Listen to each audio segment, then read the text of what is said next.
Otra función de los reflejos auriculares es secretar, como dijimos, nuestro péptido natriurético auricular, el cual va a disminuir la reabsorción renal de agua y sodio.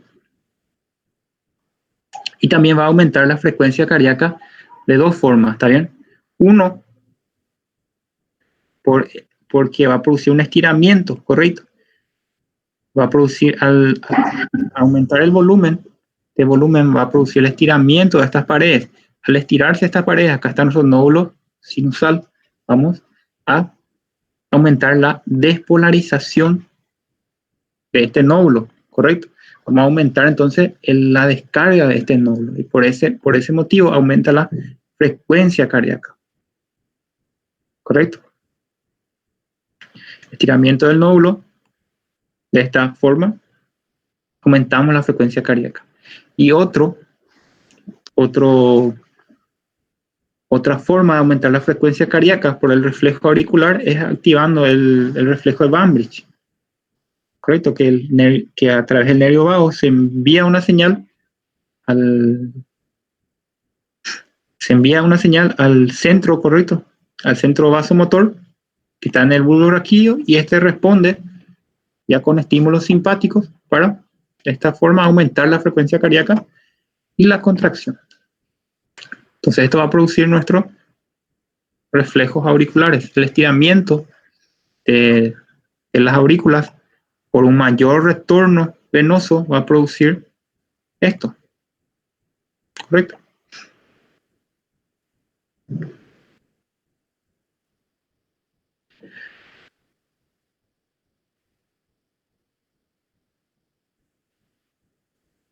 Luego también tenemos la respuesta isquémica del sistema nervioso central, ¿correcto? Cuando el flujo que llega a nuestro centro vasomotor es bajo, cuando el flujo que llega a nuestro centro vasomotor es bajo, ¿está bien? Se provoca la isquemia cerebral, ¿está bien? Que sería la isquemia cerebral. Entonces se activan las neuronas vasoconstrictoras, pero se activan con mucha fuerza, ¿está bien? A su vez también se activan las cardioaceleradoras, que van a acelerar la frecuencia cardíaca, ¿correcto? Entonces se activa pero con fuerza las neuronas vasoconstrictoras. Y esto va a producir una vasoconstricción total o casi totalmente en las arteriolas. Y esto va a aumentar muchísima la presión arterial, ¿correcto? Puede aumentar la presión arterial media hasta 250 milímetros de mercurio. Esto durante incluso 10 minutos puede sostener este aumento de presión arterial. Lo que dijimos, ¿está bien? Es tan grande que ocluye total o casi totalmente los vasos.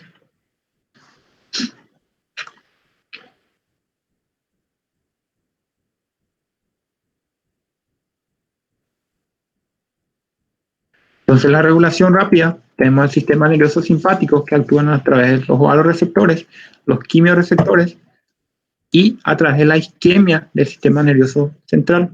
Regulación rápida de la presión arterial, ¿está bien?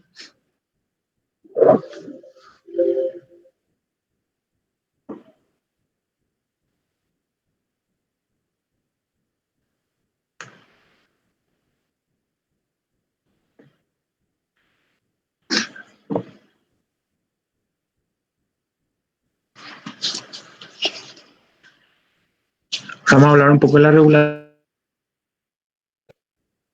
lo que sería el sistema de líquidos renal corporal. También ayudado por el sistema hormonal, donde vamos a tenerle al sistema renina, angiotensina, aldosterona, que vamos a ver enseguida también. Y vamos a detallar mejor cuando hablemos de la parte renal.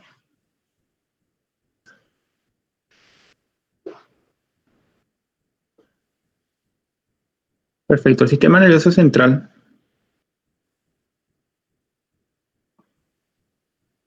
por medio de lo que dijimos, los vasoreceptores, los quimiorreceptores, la isquemia del sistema nervioso central va a regular nuestra presión arterial a corto plazo. Perfecto. Pero aparte de esto, Vamos a tener también un sistema que va a regular la presión arterial, pero a largo plazo. Correcto. Principalmente tenemos el sistema renal corporal, pero también tenemos el sistema renina-angiotensina-aldosterona. Correcto, que puede actúa más lentamente que el sistema nervioso, o sea, más lento que el sistema nervioso, pero no es tan lento como el sistema renal corporal, sería un intermedio, ¿está bien? Entonces, al sistema renina-angiotensina-aldosterona podríamos colocarle a mediano plazo entre largo plazo, ¿correcto?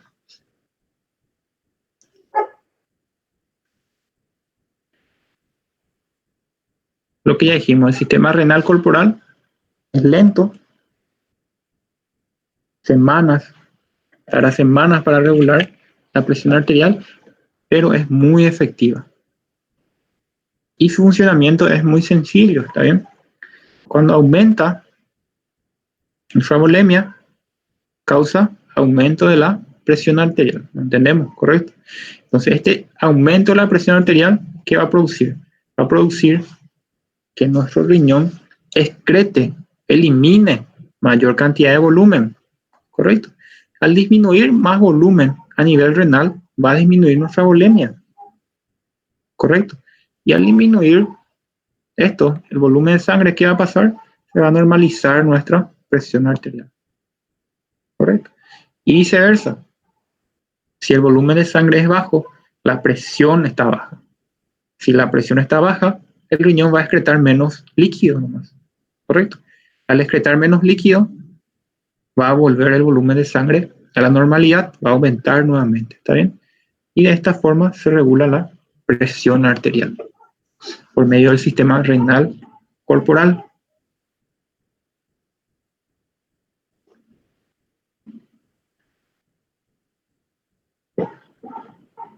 Eliminación de agua por aumento de presión, vamos a llamarle diuresis por presión, ¿sí? Y la eliminación de sal por aumento de presión, vamos a llamarle natriuresis por presión. ¿Correcto? Entonces tenemos el sistema renal corporal, tenemos la diuresis por presión y la natriuresis por presión. La diuresis por presión sería la eliminación de agua por el aumento de la presión, ¿correcto? Como su nombre ya lo dice, ¿está bien? Y la natriuresis por presión sería el aumento de la eliminación de sal por el aumento de la presión. Correcto. Y cualquier aumento, por más que sea mínimo, la presión arterial va a activar nuestro sistema renal corporal. Correcto. Solamente que la regulación del sistema renal corporal tarda semanas, ¿está bien? Para poder regular. Es muy efectivo, pero es a largo plazo. Correcto.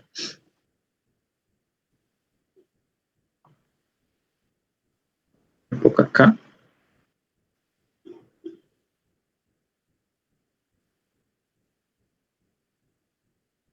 Si se fijan acá en el gráfico,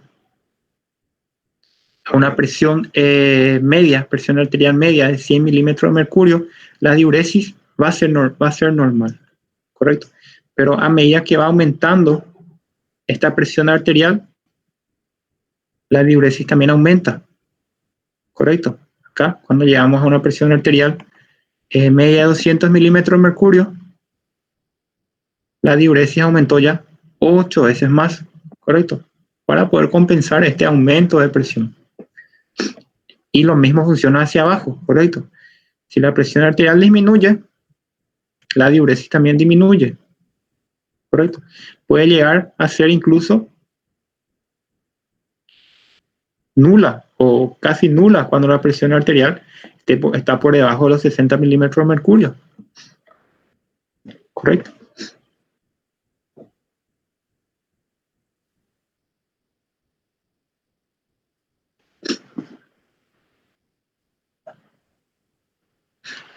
Para demostrar la importancia del sistema renal corporal se hizo un experimento. A un animal se le bloqueó los sistemas nerviosos correcto, del control de la presión arterial. Se le quitó la regulación rápida, está bien, la regulación nerviosa de la presión arterial. Y se le infundió, se le agregó líquido. Correcto, al agregarle líquido, ¿qué pasó? Aumentó el gasto cardíaco, aumentó la presión arterial y aumentó la diuresis. Correcto, aumento de volumen, aumento de la diuresis. Correcto. Luego, como pueden fijarse, tanto el gasto cardíaco como la presión arterial en respuesta a este el aumento de la diuresis que tuvo fue descendiendo nuevamente, correcto, hasta llegar a la normalidad, y esto con los mecanismos reflejos ya bloqueados. Entonces nos damos cuenta de la importancia de la regulación de la presión arterial a través del sistema renal corporal.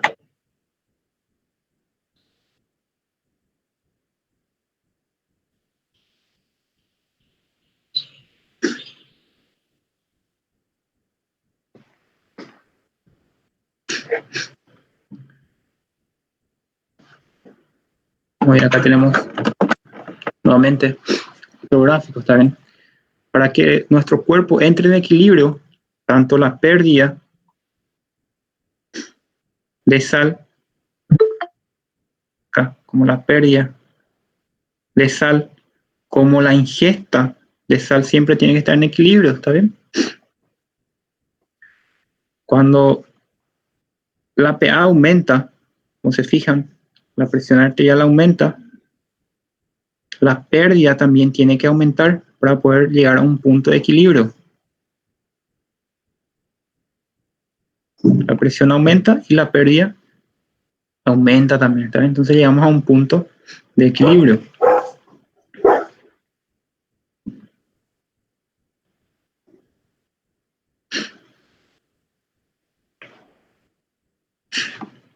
Y viceversa, cuando la presión arterial, que ya dijimos, cuando la presión arterial desciende, la pérdida de agua y la pérdida de sal disminuye, puede llegar a ser incluso casi nula, ¿correcto?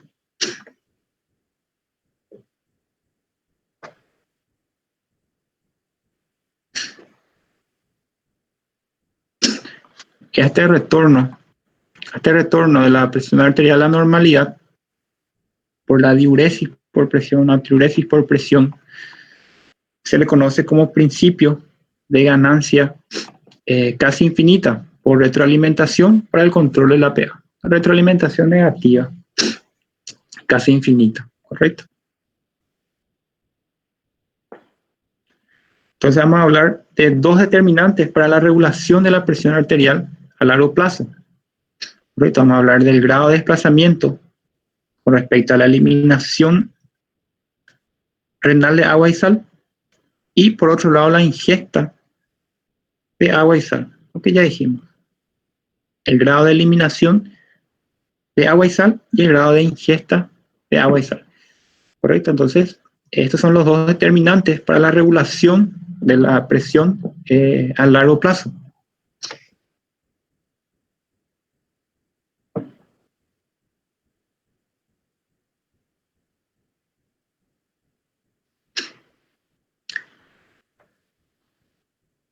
El aumento del volumen eleva la presión arterial. Esto por dos mecanismos. Uno por aumento del gasto cardíaco y otro por aumento de la resistencia vascular periférica. ¿Correcto? Aumento del gasto cardíaco acá. El aumento del gasto cardíaco, como vimos en la clase pasada, va a producir una distensión mayor de las paredes del vaso, ¿correcto? Y por el mecanismo de autorregulación, ¿se acuerda? Va a producir un aumento de la resistencia, va a producir vasoconstricción y un aumento de la resistencia vascular. Y este aumento de la resistencia vascular se va a traducir en una elevación de la presión arterial. ¿Se acuerdan la teoría miógena que hablaba de un estiramiento de los músculos lisos? ¿Correcto? Producía una despolarización, contracción de estos músculos, ¿está bien? También por aumento de la presión arterial, aumento de flujo, por este arrastre, correcto, se lava este vaso y se trae consigo sustancias vasoconstrictoras, como el oxígeno, los nutrientes, y se desecha las sustancias vasodilatadoras, como el dióxido de carbono, correcto. Entonces, el aumento de volumen va a aumentar la presión arterial por dos mecanismos: aumento del gasto cardíaco y aumento de la resistencia vascular periférica. ¿Qué explicamos?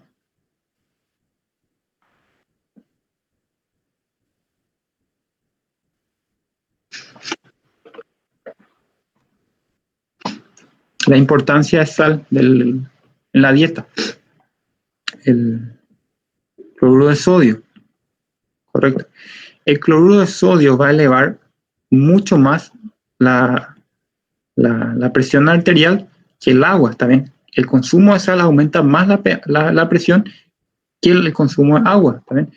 Porque el cloruro de sodio se excreta, se elimina con más dificultad que el agua, ¿está bien? O sea, el agua se puede eliminar, se puede excretar con mucha más facilidad a nivel renal, ¿correcto? No así la sal.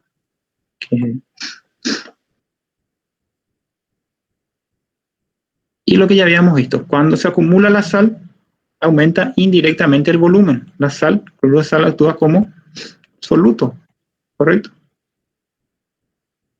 Nivel renal, vamos a ver que el aumento de la acumulación de sal, ¿correcto? No va a permitir la excreción de agua, va a extraer nuevamente líquido por ósmosis, ¿correcto?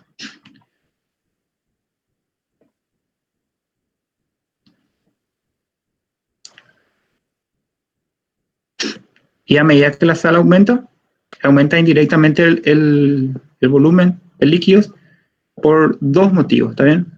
El aumento de la osmolaridad va a producir que las personas tengan más sed, ¿correcto? Va a activar el centro de la sed, va a producir que la persona tenga más sed, y al tener más sed vamos a consumir cantidades extras del líquido, ¿correcto? Entonces va a aumentar de esa forma nuestro volumen. También el aumento de la osmolaridad va a estimular la secreción de la ADH, ¿correcto? A su vez, la ADH va a provocar un aumento de la reabsorción de agua.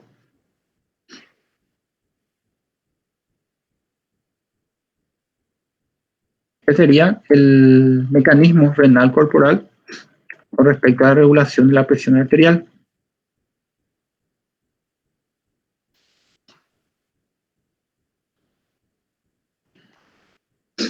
Resumiendo de grande modo este sistema, tenemos esto, ¿está bien? Aumento del volumen, aumenta la presión arterial. El aumento de la presión arterial va a producir que el riñón excrete más volumen, elimine más volumen para descender nuevamente, para disminuir la volemia y descender la presión arterial. Y viceversa, ¿está bien? Disminución del volumen en sangre va a producir una presión arterial baja, ¿está bien? La presión arterial baja va a producir que los riñones excreten menos volumen, menos líquido, para así normalizar la presión arterial.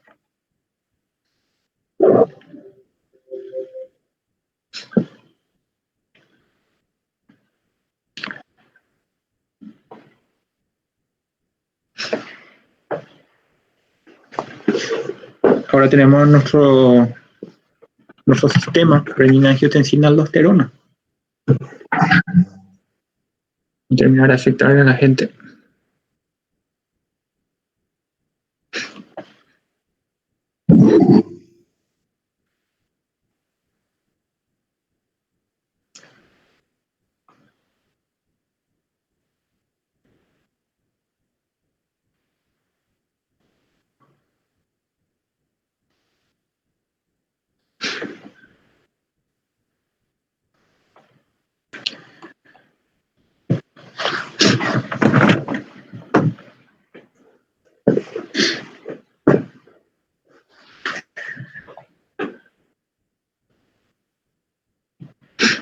Además del sistema renal corporal,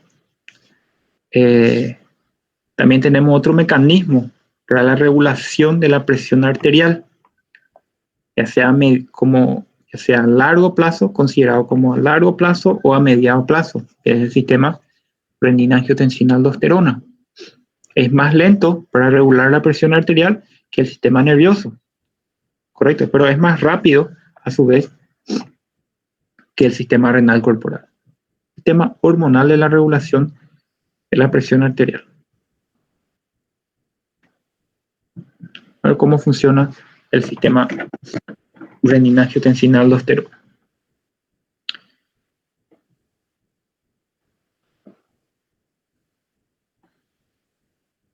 Una disminución. Usted tiene que saber que el sistema renina-angiotensina-aldosterona sirve para aumentar la presión arterial. Esa es la función del sistema renina-angiotensina-aldosterona. Correcto. Este sistema no sirve para disminuir la presión arterial. Él sirve solamente para aumentar la presión arterial. Correcto. Si queremos disminuir la presión arterial, lo que vamos a hacer es bloquearle a nuestro sistema renina-angiotensina-aldosterona. Correcto. Pero la función de este sistema es aumentar la presión arterial. Muy bien, entonces cuando tenemos una presión arterial baja, esta presión arterial baja va a producir una hipoperfusión renal, o sea, va a haber poca cantidad de sangre que pasa por esta arteriola aferente, poca cantidad de sangre que llega a nuestro riñón, pasa por la arteriola aferente. Va a haber un flujo renal bajo. Correcto. Estos perciben estas arteriolas aferentes. Estos perciben estas células yuxtaglomerulares que se encuentran a nivel de la arteriola aferente. Correcto. Y en respuesta a esta hipoperfusión renal van a secretar una enzima que es la renina. Correcto. La renina se almacena. Correcto. La renina tiene que saber que se sintetiza, se almacena por las células yuxtaglomerulares. Correcto. Se almacena en forma inactiva como prorenina. Una vez activado, dura aproximadamente de 30 a 60 minutos en la sangre. La función de la renina, de esta enzima, es convertir el angiotensinógeno producido por nuestro hígado, correcto, en angiotensina 1.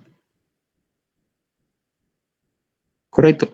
La angiotensina 1, a su vez, vamos a volver a convertir en angiotensina 2 mediante la enzima convertidora de angiotensina, mediante la ECA, producida principalmente a nivel del endotelio de los vasos pulmonares.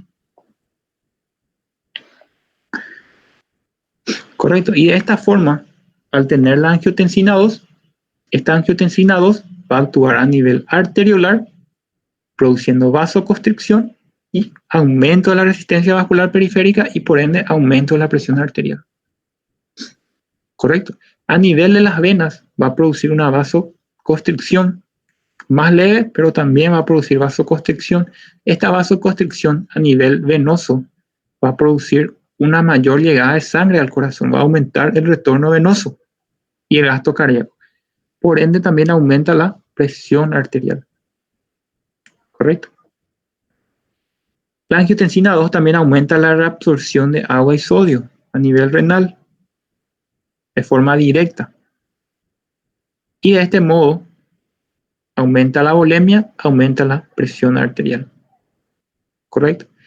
Y también estimula la liberación de la aldosterona. La aldosterona produce lo mismo, aumenta la reabsorción de sodio a nivel renal. En consecuencia, por el aumento de la reabsorción de sodio, vamos a tener aumento de retención de agua, aumento de la volemia, aumento de la presión arterial. Todo esto con la finalidad de aumentar la presión arterial. ¿Correcto?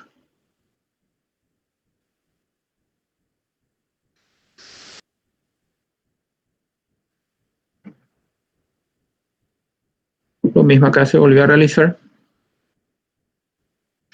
un experimento, ¿está bien? Está un animal con una presión arterial media de 100 milímetros de mercurio.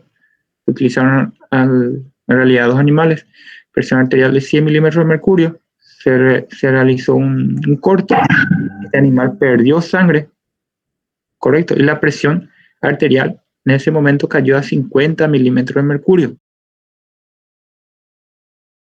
Correcto, tenemos un animal con el sistema renina-angiotensina bloqueado y otro animal con su sistema renina-angiotensina-aldosterona funcionando.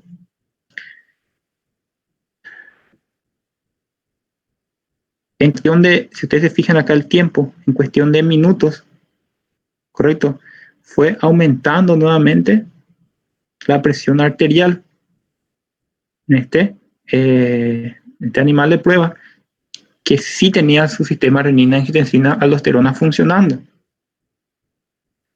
Llegó a aumentar hasta 80 milímetros de mercurio aproximadamente nuevamente, correcto. Y el animal que no presenta el sistema renina-angiotensina-aldosterona, el aumento de la presión arterial fue muy ínfima, correcto, de 50 pasó más o menos a 60 milímetros de mercurio. De esta forma se demuestra que el sistema renina-angiotensina-aldosterona puede volver a menos la mitad de la pérdida de la presión arterial en minutos, correcto. Entonces por eso decimos que es más rápido que el sistema renal corporal, correcto, pero es más lento que el sistema nervioso simpático.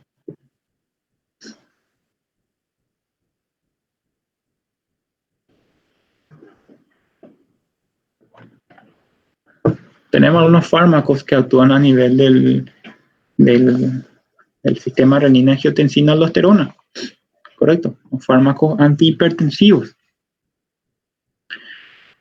En estos fármacos antihipertensivos tenemos a los IECAs, antes ya escucharon hablar de ellos. Muchos de ustedes solamente consumen también. Los más conocidos, los IECAs más conocidos son el enalapril, el captopril, el benacepril, correcto, como su nombre ya dice, IECAs, inhibidor de la enzima convertidora angiotensina.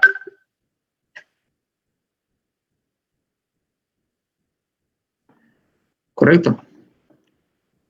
Entonces, ¿qué va a producir esta IECA? Va a inhibirle a esta enzima.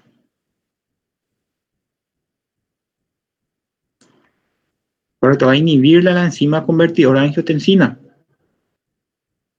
Esta IECA, al inhibirla a esta enzima que convierte angiotensina 1 a angiotensina 2, no hay más esta formación, correcto, este paso ya no existe. Correcto, entonces le inhibe a la enzima que convierte angiotensina 1 a angiotensina 2 y no hay la producción de angiotensina 2, sino hay la producción de angiotensina 2. No hay una vasoconstricción a nivel arteriolar, correcto, entonces hay una vasodilatación y desciende la presión arterial, correcto. No hay un mayor aumento de la reabsorción de sodio y agua, correcto. Tampoco se estimula la liberación de aldosterona. Todo esto hace que disminuya la presión arterial. ¿Por qué? Porque no se activó la angiotensina 2. Correcto, se le cortó a este nivel.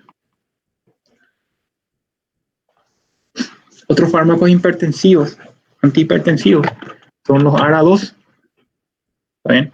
Antagonistas de los receptores de angiotensina 2.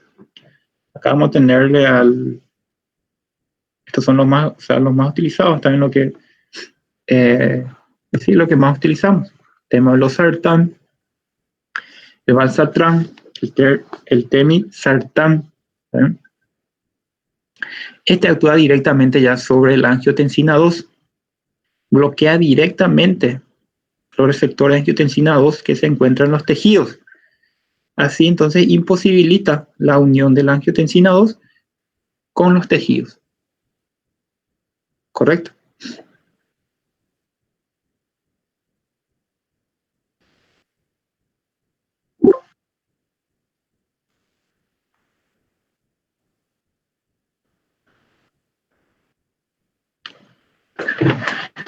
Muy bien, y esa fue la clase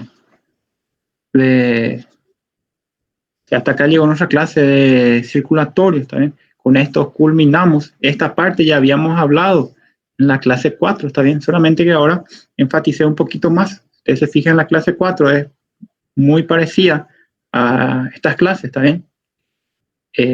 Solamente que ahora enfatizamos un poquito más.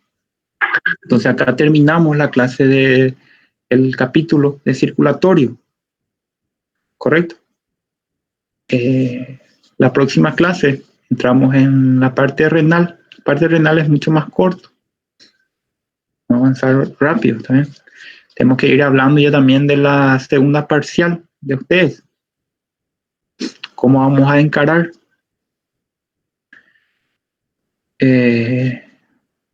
Podemos ver la forma de ayudarnos, ¿está bien?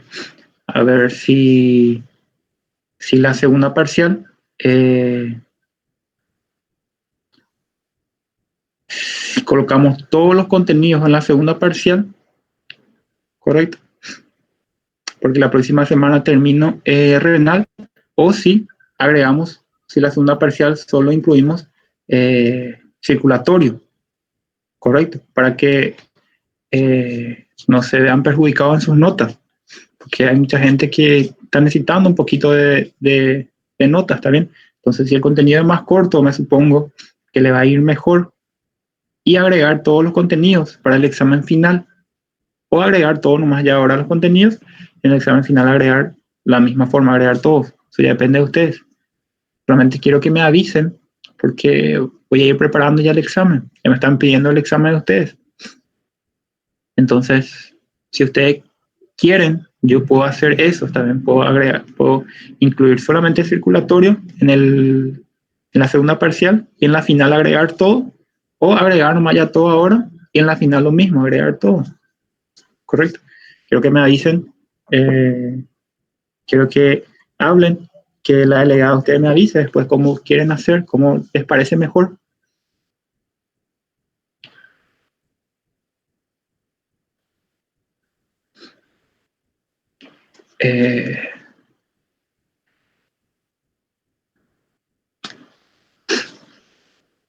Perfecto, entonces vamos a dar podemos dar un descanso de un 10 minutos, ¿está bien?